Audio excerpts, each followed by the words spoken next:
En los oscuros pasillos del Área 51, existe una sección aún más secreta. El Sector 4.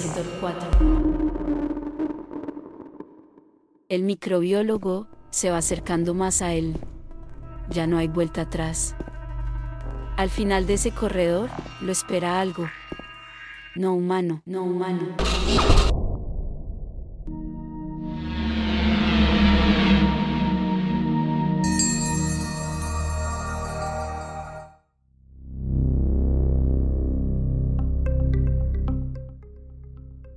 Nevada, 1986. Dan Burich era un joven y prometedor microbiólogo que estudiaba en la Universidad de Las Vegas. Tenía apenas veintitantos años y una mente brillante. Y algo más. Un don para los detalles microscópicos que no había pasado desapercibido. Una mañana común y corriente se transformó en el inicio de algo que cambiaría su vida para siempre. Mientras estaba en un salón hablando con su maestro después de clases, un hombre de traje, acompañado por dos individuos militares sin insignias, ni placas visibles, entran al salón y cierran la puerta. Caminan hacia donde está Dan y luego, después de que hablaran un rato, el oficial le pregunta: Bueno, Dan, ¿quieres ver el mundo o no? Nosotros hablamos un rato. Me preguntaron si estaba interesado en ver el mundo y cosas así. Les dije que de hecho lo estaba. Pasamos por varios procesos de entrevista no muy diferentes a este. Revisaron mi historial, pasé por varias investigaciones de antecedentes. Finalmente empezando en el periodo del 90 al 91, obtuve la autorización para trabajar más allá de Groom en la instalación de la montaña Papas, ese lugar que no existe a unas 90 millas al norte de aquí, el lugar de la nada. Bueno, así fue como llegué a trabajar allí. Entonces, luego de revisiones y verificaciones de antecedentes, Dan comienza a trabajar en Área 51, pero solo estudiando láminas histopatológicas. Estas láminas permiten a los patólogos y microbiólogos observar cambios celulares o tisulares asociados a enfermedades, mutaciones o infecciones. Y se ven algo así como en esta foto. Y así se ven por el microscopio. Después lo dejan ir por un año. En este momento nada fuera de lo normal sucede, pero Dan no se imagina lo que le espera. Lo llaman otra vez, pero esta vez lo llevan a una área no muy lejos de Área 51. El lugar que no existe. El Sector 4.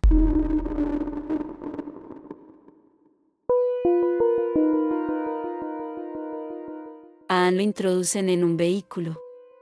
Va visiblemente nervioso, sin saber con certeza dónde lo están llevando. Tras un largo recorrido, llegan a una montaña. Pero lo que más lo sorprende es lo que ve al acercarse, una puerta perfectamente incrustada en la roca, como si fuera parte natural del paisaje. Una entrada oculta a algo que claramente no es para ojos comunes.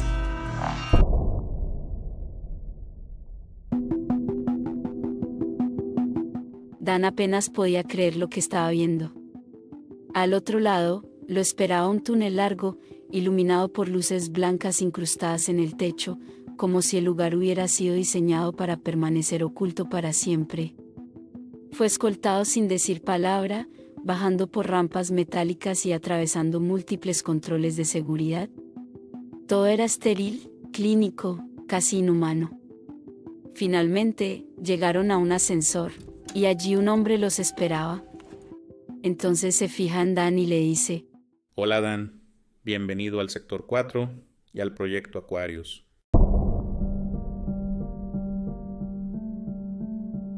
A partir de ese momento, la vida de Dan Burich cambiaría para siempre.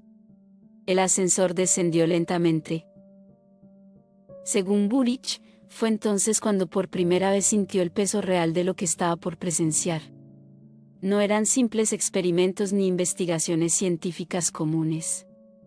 Lo que se ocultaba en el sector 4 desafiaría todo lo que conocía sobre la biología, la física y hasta la misma existencia humana. Al salir del ascensor, Dan fue guiado por pasillos blancos, sin ventanas, en los que el silencio era casi absoluto. Las puertas estaban marcadas únicamente con códigos, sin nombres ni símbolos. Todo transmitía una sensación de anonimato y de aislamiento. Finalmente, lo detuvieron frente a una sala con una gran ventana de observación. Desde ahí, Burić pudo ver algo que lo dejó sin aliento. En el centro de una cámara presurizada se encontraba una estructura esférica, perfectamente transparente. Dentro de esa esfera estaba una criatura. Su nombre: J-Rod.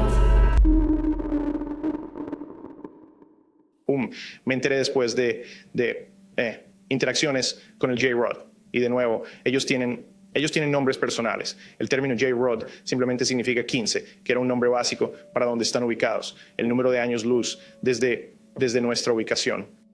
Entonces, tomaron esos nombres y los identificaron a través de los protocolos Sigma, los protocolos lingüísticos, con un símbolo de vara, que era un símbolo de inercia, y la letra J.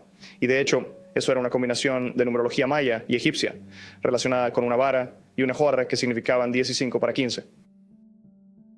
Dan se ajustó el casco con manos temblorosas. El silbido del traje presurizándose llenó la pequeña sala. Sentía como el aire se volvía más denso, más irreal. El oficial les hizo seña y la compuerta se abrió lentamente. Frente a él, la cámara se extendía silenciosa, y al fondo, una esfera translúcida lo esperaba. La silueta del J-Rod lo observaba. Era el momento. Dan no lo sabía aún, pero ese fue el momento en que comenzó todo. La conexión, la información, la revelación de quién era realmente ese ser, y de lo que sabía sobre nosotros. Le mostró todo. Dan vio a los J-Rods caminar en parejas, como si siguieran un protocolo, no un vínculo emocional. Usaban trajes ajustados, sin distinción entre individuos. No había risas. No había niños. Solo rutina. Dan vio su mundo. No como lo imaginamos en películas, sino como un mundo estéril, gris, completamente funcional y emocionalmente vacía. Todo estaba hecho para la eficiencia, sin color, sin arte. Una civilización donde la belleza había sido sacrificada por la supervivencia. Solo función. Su planeta, Dan nunca lo tuvo del todo claro, era más una instalación médica que una civilización. Un lugar donde la vida era preservada, no vivida. Nadie se imaginó que, en ese preciso momento, cuando Dan entró a la cámara por primera vez, el J-Rod comenzaría a comunicarse con él telepáticamente. Imágenes comenzaron a aparecer en su mente, vívidas y detalladas, pero lo más desconcertante era que Dan estaba dentro de esas imágenes, como si las estuviera viviendo en carne propia. Era como estar usando unas gafas de realidad virtual, pero sin tecnología alguna. Pero yo estaba dentro de la imagen. Así se sentía. Como la realidad virtual. Pues sí, todo lo que me mostró cuando él... este fue el incidente. Cuando lo proyectó en mí, se sentía como... Yo estuve ahí.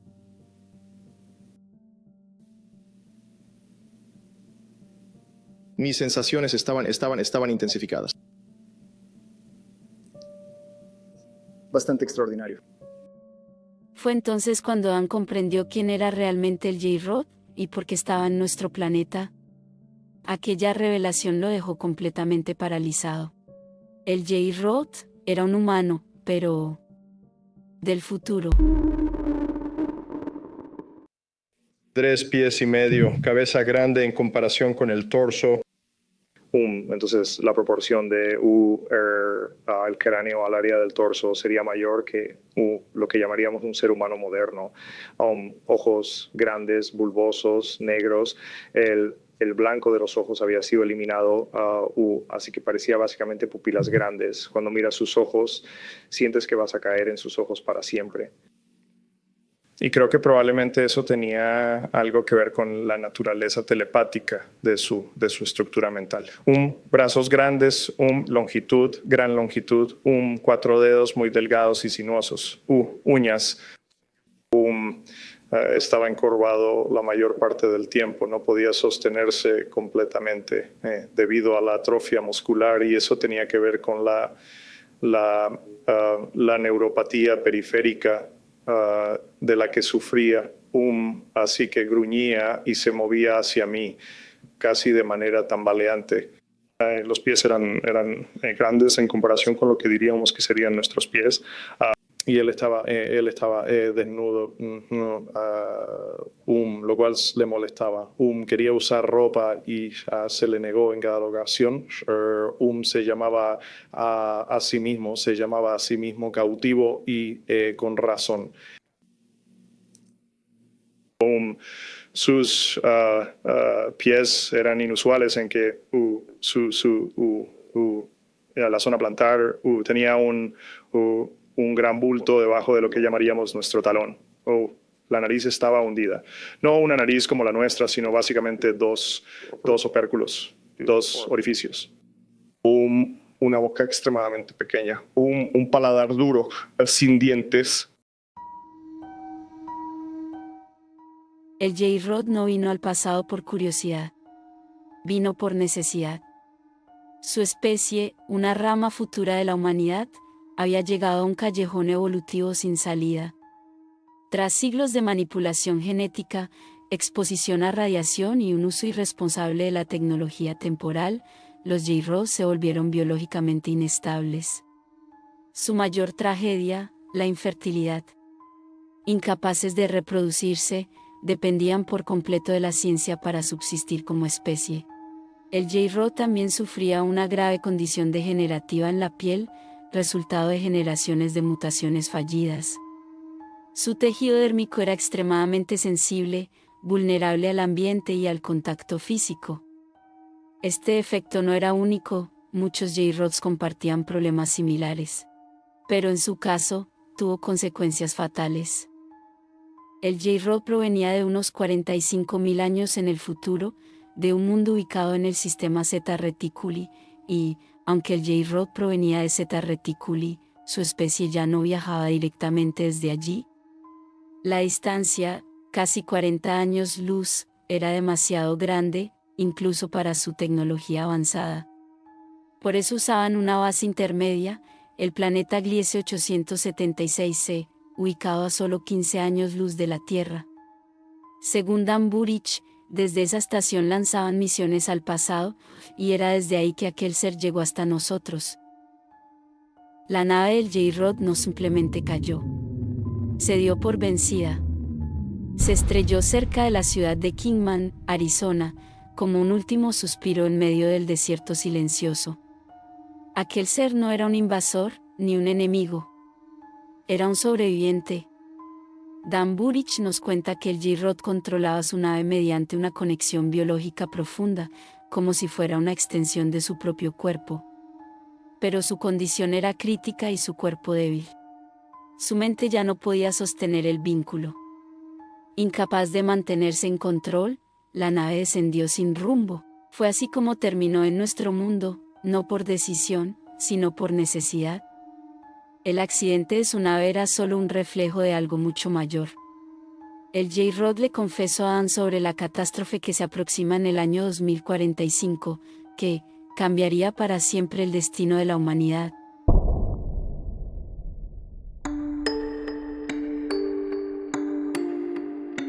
El J-Rod le mostró que, en el año 2045, la humanidad enfrentará un cataclismo mundial.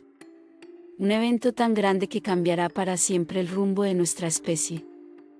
De ese desastre surgirán 2 ramas de la humanidad futura, llamados los P-45 y los P-52. Una parte se refugió bajo tierra. Allí, en túneles y bóvedas artificiales, sobrevivieron durante milenios. pero su aislamiento y su dependencia de la tecnología los transformaron. Su biología se degradó. Se volvieron frágiles, estériles, deformados. A estos descendientes los conocemos como los J-Rods, y vienen de 45.000 años en el futuro. Entonces así su apodo. P-45. La otra rama permaneció en la superficie. Soportaron las consecuencias, adaptaron su genética y evolucionaron por un camino distinto. Se volvieron más altos, más sabios, menos dependientes de las máquinas. Son los P-52, o como le llaman, los Oriones, una humanidad futura que busca evitar que nuestra línea temporal repita el mismo error. Ambos regresaron al pasado, pero por razones diferentes. Los J-Rods, para recolectar ADN y sobrevivir. Los Oriones, para advertirnos. La pregunta es, ¿a cuál escucharemos?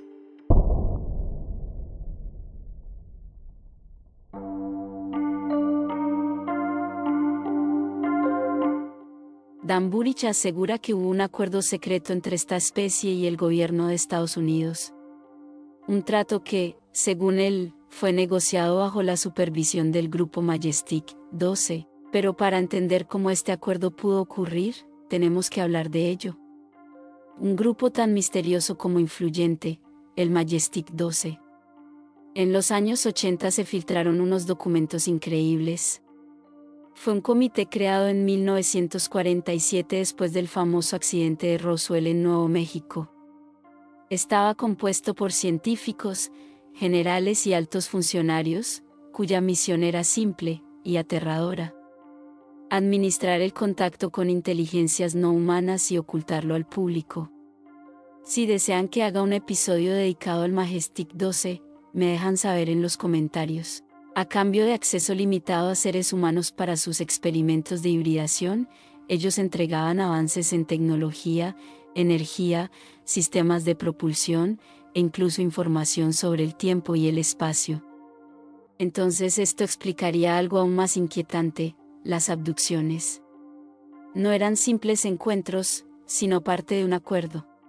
Los J-Rods necesitaban nuestro ADN para sobrevivir, y a cambio ofrecían tecnología.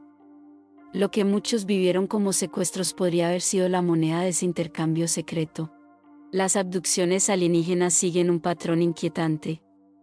Personas de todo el mundo, sin conocerse entre sí, describen experiencias casi idénticas: luces en el cielo, parálisis, pérdida de tiempo, exámenes médicos y extracción de fluidos genéticos. Muchos incluso despiertan con cicatrices, implantes extraños o recuerdos fragmentados. Pero lo más desconcertante es lo emocional: algunos recuerdan un miedo absoluto, otros, mensajes en su mente, imágenes del futuro o la sensación de que estos seres no buscaban hacer daño, sino sobrevivir. Si lo que Dan Burich contó es cierto, las abducciones no son simples relatos aislados. Forman parte de un plan, la recolección sistemática de material humano, autorizado por un acuerdo secreto, un acuerdo que, según Burich, nuestros gobiernos aceptaron en silencio. Y ese silencio es quizás la mayor confirmación de todas.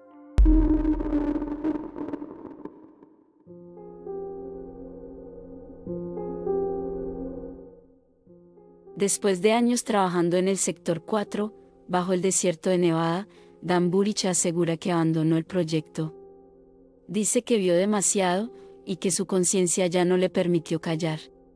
Durante un tiempo apareció en entrevistas, conferencias clandestinas y grabaciones filtradas en Internet, compartiendo lo que sabía sobre los J-Rods, los tratos secretos y el futuro de la humanidad. Pero luego, el silencio. Algunos aseguran que fue amenazado. Otros, que lo obligaron a firmar nuevos acuerdos de confidencialidad. Incluso hay quienes creen que desapareció bajo un programa de protección, o que volvió a trabajar en secreto para las mismas agencias que intentó denunciar. Hoy, el paradero de Dan Burich es incierto. Su historia, rodeada de sombras, deja más preguntas que respuestas. ¿Era un denunciante con información prohibida o un actor dentro de un elaborado teatro de desinformación? Lo único claro es que, después de hablar, Dan Burich se desvaneció de la luz pública, tal como comenzó, envuelto en misterio.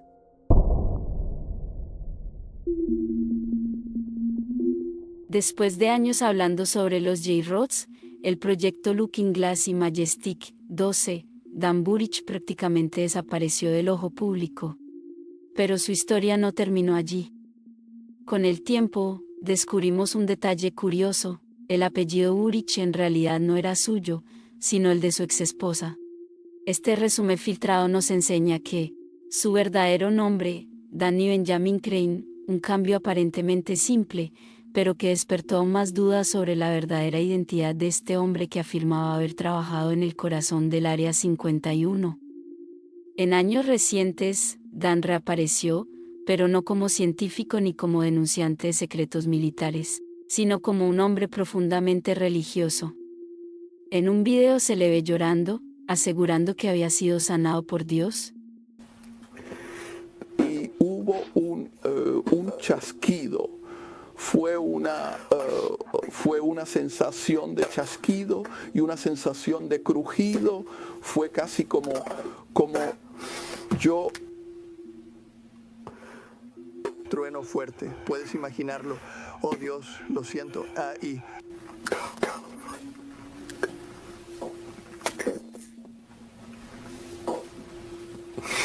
mucho dolor. En otra grabación aparece como reverendo, orando frente a una pared, hasta caer al suelo y continuar rezando.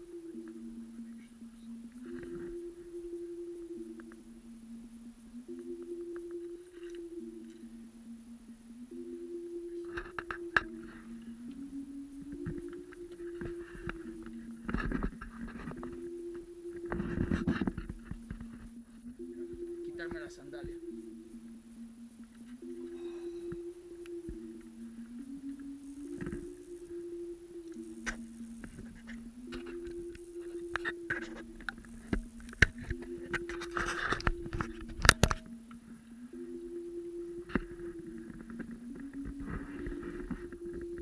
Dan realmente no quería que grabara nada de esto.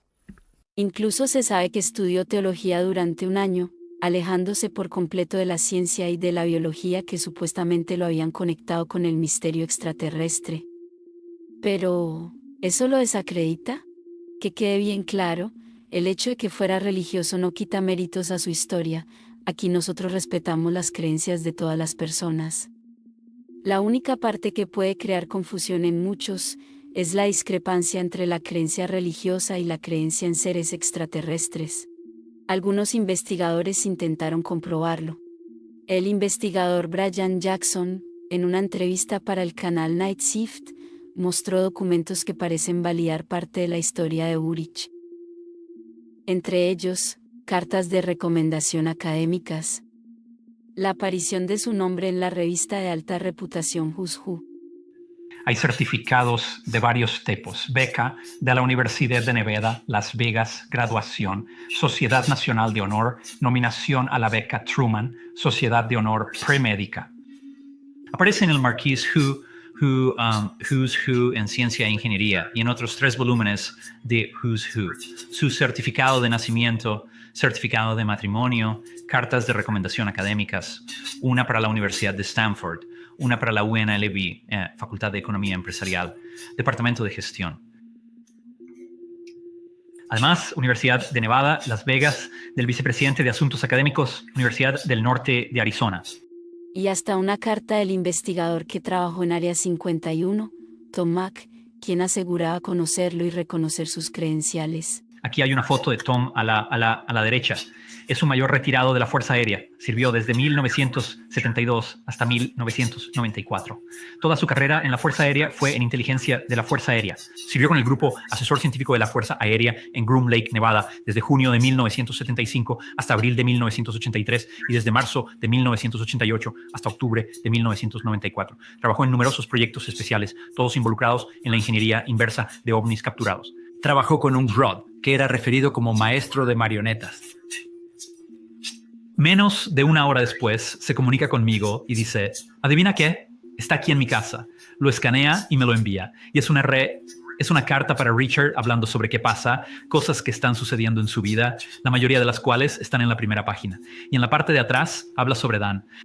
Y esto es lo que dice. It's true. Yo obtuve esto hace solo 3 semanas.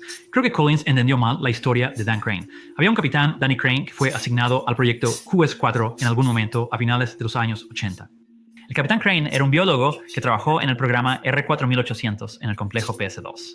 Eso es Papoose. Su asistente, y nunca había escuchado esto antes, su asistente era el capitán Arthur Price.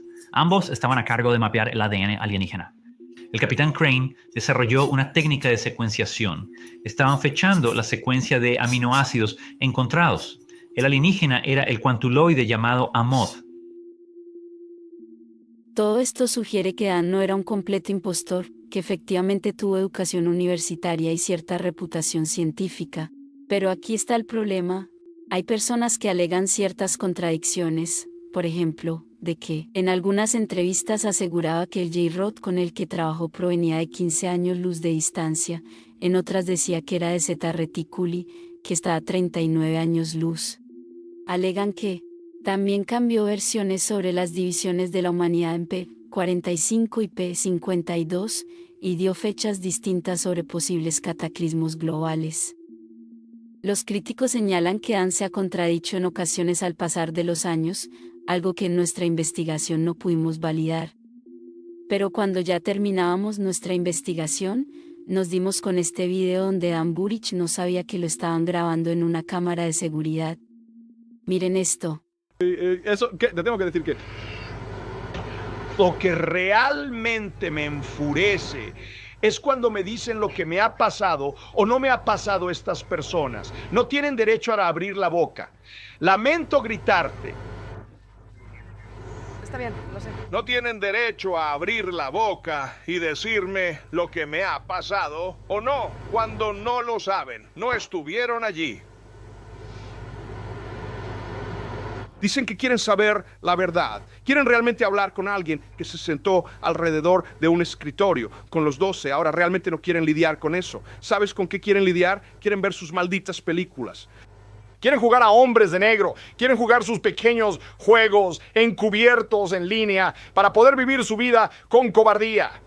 Ese no es mi estilo. La gente conoce mi nombre. La gente conoce mi nombre allá afuera. He sido directo con ellos y les dije la verdad. Si no es suficiente para ellos, pueden besarme el trasero. Los gobiernos lo están permitiendo. Ajá. Y los responsables en los antiguos 12 están sentados sin hacer nada. Nada. Así que me envían a mí. Te envían a ti. Y se supone que debemos luchar la buena batalla por ellos. ¿Qué? ¿Ser destrozado por los Black? La próxima vez que alguien quiera atacarme, que tenga el valor suficiente para intentar ser lo suficientemente humano como para hacerlo en mi cara. No puedo inventar. Un par de ellos lo han hecho. Un par de ellos lo han hecho. Y luego, cuando les dije la verdad cara a cara, entonces simplemente se van. Vi los ojos bajar. ¿Cuál es el juego aquí? ¿Es porque tienes algo en tu armario que no quieres que se exponga? No tengo nada en mi armario que me preocupe. Son caniches saltando aros. Bueno, no lo voy a hacer. No lo voy a hacer después de lo que he pasado. No. ¿Cuándo fue la última vez que los golpearon hasta el suelo? ¿Cuándo fue la última vez que alguien, ya sabes, aplastó su mano bajo un pie? ¿Qué saben ellos? No saben nada. Eso es lo que saben. No saben nada. Yo soy el que fue empujado dentro de la esfera limpia.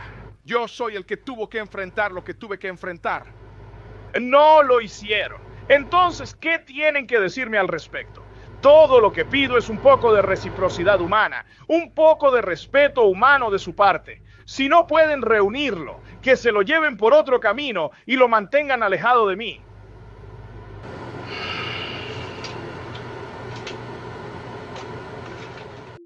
Entonces, ¿quién fue realmente Dan Burich? ¿Un científico que vio demasiado y luego buscó refugio en la fe? ¿Un farsante con imaginación brillante que mezcló verdad y mentira hasta perderse en su propio relato? Sí, hay documentos que parecen confirmar su educación. Sí, existen testimonios de que trabajó en laboratorios. Al final, el caso de Dan Burich sigue siendo un enigma. Es como mirar a través de un vidrio empañado. Alcanzamos a ver figuras, destellos de verdad, pero nada completamente claro. Uno que combina documentos reales, testimonios dudosos, experiencias emocionales, y un misterio que, hasta el día de hoy, sigue sin resolverse. Ahora sí, abróchense el cinturón. Hace apenas unos días, la esposa de Dan, Marcy, publicó en su canal de YouTube un video que parece haber sido grabado con una cámara oculta dentro del sector 4. El video fue eliminado rápidamente de internet, pero algunas personas lograron descargarlo antes de que desapareciera. Miren este increíble video. Al parecer, se ve una persona, caminando por unos pasillos inmensos y misteriosos, con puertas e iluminaciones extrañas.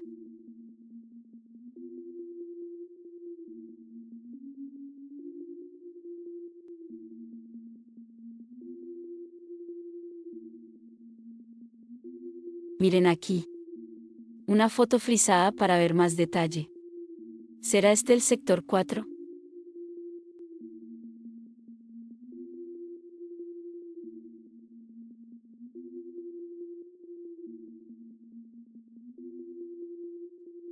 Quizás Dan Bullrich nos contó la verdad, mezclada con mitos y errores humanos. O quizás nos contó un cuento muy elaborado. La pregunta no es si Dan Bullrich dijo la verdad. La pregunta es, ¿por qué tantas personas aún quieren creerle? Hasta aquí el caso de Dan Bullrich. Gracias por investigar conmigo este caso y por todo su apoyo. Si te gustó el video, dale like, compártelo y suscríbete. Leeré todos sus comentarios. Activa la campanita para no perderte el próximo. Nos vemos en el siguiente caso.